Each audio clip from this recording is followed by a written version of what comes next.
Welcome, everybody. My name is Dr. Fonz, and I am a CAMI teaching and learning coordinator. And I want to talk to you a little bit about back to school. Now, teachers, as we're returning back to school, we know that as educators, depending on the classrooms that we're in or the districts that we're in, some of us may have a learning management system, some of us may not. But I want to share with you how not having a learning management system is not a barrier for you to use CAMI. So I want to show you what you can do. So that's why I title this session, No LMS, No Problem. We got you. So what I want to tell you here is many times you're going to have a document that you're going to want to use and share with your students, whether it's something that you've already created or front loaded some items on. And then you're thinking to yourself, how am I going to share this? Because I may not have Google Classroom. I may not have, Microsoft Teams or whatever other kind of LMS there is. So I want to show you what you can do here. Here is an exemplar of a document that I created for my 6th grade science classroom, talking about why does matter matter. And as you can see, I've done a little bit of front loading. I created a video here and shared with my students to say, hey, please make sure you watch this for instructions. I made some annotations here and left some voice notes for my students because this is something that I would love for them to follow up on and to do. But now here's the trouble and the problem that I want to show you that doesn't have to be a problem or give you any trouble at all whatsoever. So how am I going to share this with my students? Well, don't you worry about that, because if you notice to your right side, if you follow my mouse, there is a beautiful purple button that says share. So when you click this share button, you will see some options here. Now, if you notice, you do have sharing permissions, and you have the option to select restricted permissions. You have the option to select my domain or anyone with a link. What we want to do is we want to select anyone with the link because we are sharing with our students, but we also got to make sure that we understand how we want to share it to our students. Is this something that's going to be view only? Is this something that's going to be where they're going to be editors in this? Now, when you're using the editor feature, this would totally make this a collaborative document where you would have all your students working on this worksheet together, which is something that is amazing because now you can also make the learning very visual as a class whole.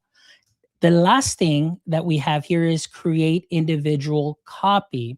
So this is the one we're looking for if we want to give a copy to each one of our students.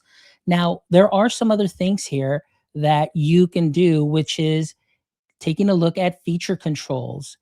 This is a great thing because if you notice here, you actually get to select the type of tools that you want your whole class to have and to use. So maybe for this particular assignment, I want my students to use the understand tools. And I also want them to use the markup tools because I want them to highlight and to draw. The text box where they can go ahead and type in any answers that they may have. And I can actually also add media tools where they can take a picture of themselves sharing one of their findings. And there are other options here that you can choose from. You can actually turn these off, copy and paste options. As you know, we are always fearful that our students will open up a new tab and just copy and paste in answers. So if you make sure that you leave that off, then students won't be able to copy and paste.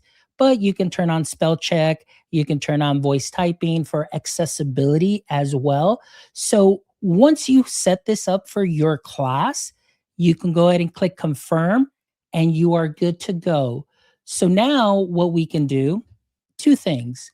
We can copy this link and share that link to our students via email. We can put it on a Google Doc that is shareable. Now, the other thing that we can do is we can also provide them with a QR code. So if a student is using something like an iPad, they can totally scan the code, or even with a Chromebook, if the camera flips, or even if it doesn't flip, they can scan the QR code there. So now what I'm going to show you is I'm going to copy that link. I'm going to show you my demo profile here that I have as a student.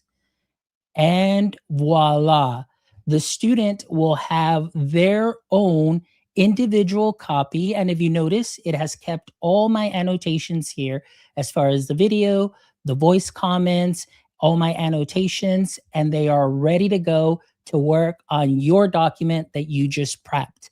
Now, the question is, Dr. Mendoza, how are they going to submit these to me? Well, in the very fashion that you shared it with them. They also have a beautiful share button up here in the upper right. And what we want them to do is we would prefer for them to leave it in editor mode. So this way, you, as their teacher, can examine that PDF document that they annotated on. You can grade it and you can give some feedback, whether it's typed, whether it's a voice comment, or whether it's video. And this is the way that they can share it with you as well. So I hope that this has been something helpful to you so that you may see that although you may not have an LMS, there is definitely no problem when you're using Kami. So please make sure that you check out this video and the other videos that we have available in our Kami Training Hub. Until next time, stay techy.